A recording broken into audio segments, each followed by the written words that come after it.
Olá, seja bem-vindo a mais um programa de perguntas e respostas aqui no canal. Para participar é muito simples, é só enviar sua pergunta para o nosso Instagram, @LeandroRuschel, nas quintas-feiras. Antes de responder algumas das perguntas que chegaram até nós, vamos fazer um breve comentário sobre as notícias, os acontecimentos que movimentaram a semana, falando sobre o gigantesco escândalo, do Banco Master que se avoluma, que vai engolfando a política nacional, e também sobre a guerra no Irã, que vai pautando o noticiário internacional. Então vamos lá. Em relação ao escândalo do Banco Master, há algo mais impressionante, mais inesperado do que as revelações do nível de podridão que nós temos na chamada democracia, na nossa república. Isso já havia sido revelado de uma certa forma na Lava Jato, apesar de ter acontecido uma degeneração, até mesmo da corrupção. Temos que lembrar que na época da Odebrecht existia um departamento de operações estruturadas, o nome que eles deram para o departamento da propina, que tinha um servidor criptografado lá na Suíça, que utilizava pseudônimos para esconder a identidade daqueles que recebiam grana da empresa. Existia toda uma estrutura de offshores para tentar apagar o rastro do dinheiro. Compare agora com um sujeito aparentemente semi-analfabeto, pelas mensagens que vieram à tona, tratando diretamente no WhatsApp com um outro sujeito chamado Sicário, que acabou de ser suicidado na cadeia, para bater em jornalista, para pagar diretamente nas contas das empresas, das pessoas envolvidas, por contrato de prestação de serviço, diretamente, a comunicação com essas pessoas, enfim, até isso foi degenerar no Brasil, o escândalo de corrupção. Mas o que mais chama atenção não é exatamente isso, mas sim a movimentação da militância de redação Globo à Frente, que resolveu expor esse esquema depois de passar vários anos protegendo esse establishment, justificando a montanha de arbitrariedades contra a direita, contra os conservadores. Quem está à frente? A Globo, que passou os últimos 7 anos sustentando, aplaudindo e justificando a imposição de um verdadeiro regime de exceção, através da censura, da perseguição política, da criminalização completa da direita e da blindagem de um establishment podre. E agora resolveu mudar de posição. Está expondo a lama que envolve o cerne do poder no Brasil. A pergunta que todos fazem é: por que a mudança da postura? Ainda não está completamente claro, mas a lógica é cristalina. Cumprida a tarefa de blindagem do sistema, utilizando toda a truculência possível, Moraes deixou de ser um ativo. Ele virou um passivo. Ou seja, o cão de guarda mordeu demais. E agora incomoda o próprio dono. Um regime se mantém de pé por 2 caminhos: legitimidade ou medo. Conseguiram usar a ladainha da defesa da democracia como esteio de legitimidade por muito tempo, até porque a corte resolveu descondenar e alçar Lula à presidência, angariando assim o suporte entusiasmado de toda a esquerda e seus aparelhos, a academia, a imprensa, os artistas e outros setores influentes da sociedade brasileira. É por isso que 95% da esquerda apoia o Supremo e 95% da direita o repudia. Isso parece uma justiça minimamente imparcial para você? Esse arranjo é insustentável. As sanções internacionais mostraram o risco que o establishment passou a correr. Internamente, o nível de indignação só aumenta a cada arbitrariedade que o establishment promove. Tudo isso poderia, em tese, ser resolvido com a escalada da repressão. Moraes poderia muito bem dar uma canetada, colocar os jornalistas do Globo no inquérito das fake news e mandar fechar a emissora, como fez com o portal Terça Livre, por exemplo, sob aplausos da própria Globo e do resto da militância de redação. Mas não há condições objetivas, como diriam os comunistas, para esse nível de repressão no Brasil. Não agora, não com o mundo inteiro olhando, e especialmente o Donald Trump. Logo, é preciso outro caminho. É esse caminho que passa pela velha fórmula: entregar os anéis para preservar os dedos. Por enquanto, os anéis a serem entregues se chamam Dias Toffoli e Alexandre de Moraes. Tudo isso foi precipitado pela implosão do Banco Master, que aparentemente assumiu o papel que já foi das empreiteiras, principal fonte de recursos para o establishment. Quando a torneira secou e a lama explodiu, a engrenagem começou a ranger. O arranjo de poder que manteve o sistema em pé começou a rachar. A Globo, como um dos pilares desse establishment, faz agora o que sempre fez. Trabalha para rearranjar a dinâmica de poder. Moraes, antigo esteio do sistema, passa a ser o alvo que precisa ser removido. Não por amor à justiça, mas por autopreservação. Resta saber se Moraes aceitará esse novo arranjo. Talvez aceite uma embaixada em Roma, onde poderá usufruir da riqueza que a família construiu com seus serviços jurídicos, não é mesmo? Ou talvez enfrente essa guerra para manter o seu poder. E aí, meu amigo, o nível de instabilidade política pode se tornar incontrolável. Essa decisão definirá o grau de caos que o Brasil enfrentará nos próximos meses. Mas, qualquer que seja o caso, uma coisa é evidente. A mínima pacificação do país só será alcançada com a anulação das condenações políticas dos últimos anos e com o fim do estado de exceção, representado pelo ato institucional que o Supremo baixou, disfarçado de inquérito, que eles chamaram das fake news. Não há como virar essa página sem antes corrigir a injustiça. Enquanto estava escrevendo esse texto, não consegui deixar de pensar no que está enfrentando Felipe Martins nesse momento. Preso político, condenado a 21 anos num show trial, bem ao estilo soviético, enfrentando risco de vida num presídio cujos próprios diretores admitem que não tem condições de garantir a sua integridade física. Por conta disso, a Polícia Penal o transferiu para um complexo médico penal, para manter a sua integridade, a sua segurança. Quando Moraes descobriu, ordenou que Martins voltasse ao presídio. Qual é a origem, do ódio completo que Moraes tem por Martins? É difícil de entender. Mas, enfim, ele está agora numa sala de menos de 2 por 2 metros, com uma cama de 1,35 m. Deixa eu ver se eu entendi direito. Um preso político, sem nenhum histórico de violência, é forçado a voltar a um presídio onde corre risco de vida por ordem do mesmo ministro que troca mensagens criptografadas com um banqueiro trambiqueiro que opera uma milícia privada e que fechou um contrato de 129 milhões com a sua esposa. Qual é a legitimidade para conduzir esse tipo de processo? Isso não é justiça, é vingança institucionalizada, é a instrumentalização completa da justiça para fins políticos, para fins de repressão. Há centenas de perseguidos políticos no Brasil, com suas vidas destruídas por terem promovido oposição a esse establishment. Isso precisa acabar. A imprensa que ajudou a criar esse verdadeiro inferno deveria, em primeiro lugar, pedir desculpas ao país e exigir o fim do estado de exceção, porque o estado de exceção é muito mais grave do que a lama de corrupção que agora está sendo exposta. Chegamos aí a um pouco mais de uma semana da guerra no Irã, do ataque dos Estados Unidos e de Israel ao Irã, e nós podemos já tirar algumas conclusões sobre o status do conflito, as suas motivações, as suas perspectivas. E um dos aspectos mais interessantes é perceber o nível de infiltração da propaganda russo, chinesa e mesmo iraniana no Ocidente. Não apenas através da esquerda, que há muito promoveu uma aliança com o islamismo radical para destruir o Ocidente, mas dentro do movimento de direita, um movimento conservador, seja nos Estados Unidos, até mesmo no Brasil, na Europa e em outros países, em que se defende, vejam só, se chegou ao ponto de defender um regime do pior tipo como o iraniano. Imagine você um regime que trata mulheres como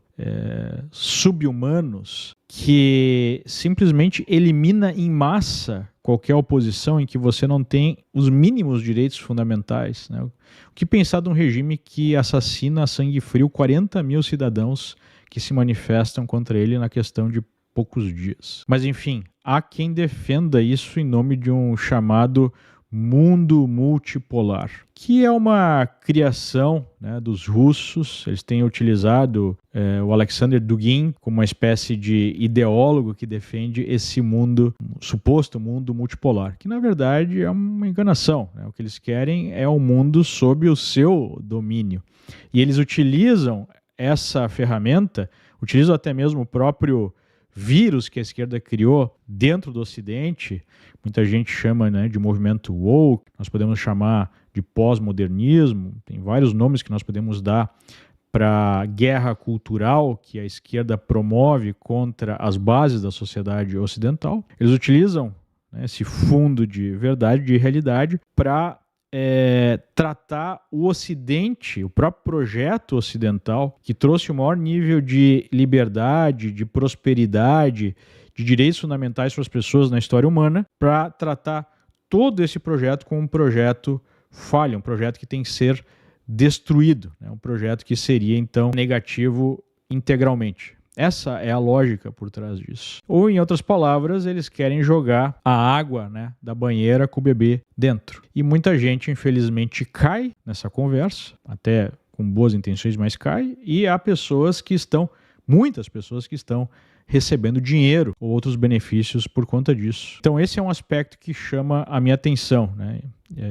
Além, né, disso, associado a isso, um nível cada vez maior de antissemitismo até mesmo dentro da direita. Mas em relação ao conflito em si, o que nós podemos ver é um nível muito alto de sucesso em termos de eliminação da capacidade militar do Irã. Então, basicamente, no primeiro dia, nós já tivemos a liderança iraniana sendo eliminada, tanto a liderança religiosa / política quanto a liderança militar. Nós tivemos a marinha iraniana nos últimos dias sendo eliminada, nós tivemos a força aérea sendo eliminada, nós tivemos a dominância aérea, né, dos Estados Unidos e de Israel no país. Aparentemente, os jatos ali, os aviões da coalizão andam sem ameaça, né, em território iraniano. E, ao mesmo tempo, nós observamos o Irã com uma estratégia de aumentar o custo econômico dessa guerra para, então, forçar a uma espécie de cessar-fogo, utilizando como instrumento os drones, principalmente, né, em que você tem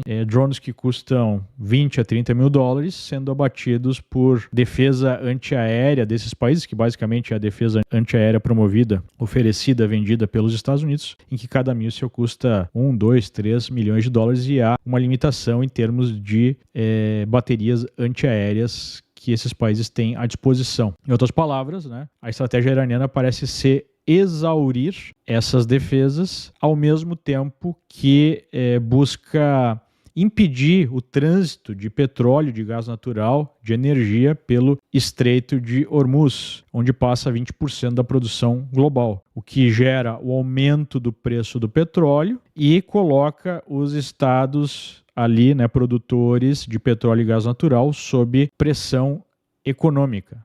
Essa estratégia é uma estratégia aparentemente kamikaze, né, porque você está jogando esses países numa coalizão que deve aumentar contra o Irã, mas a aposta é que o custo econômico vai falar mais alto e haverá então a busca de algum tipo de negociação para abrir o estreito, para encerrar os ataques, assim o regime pode sobreviver. Essa parece ser a dinâmica.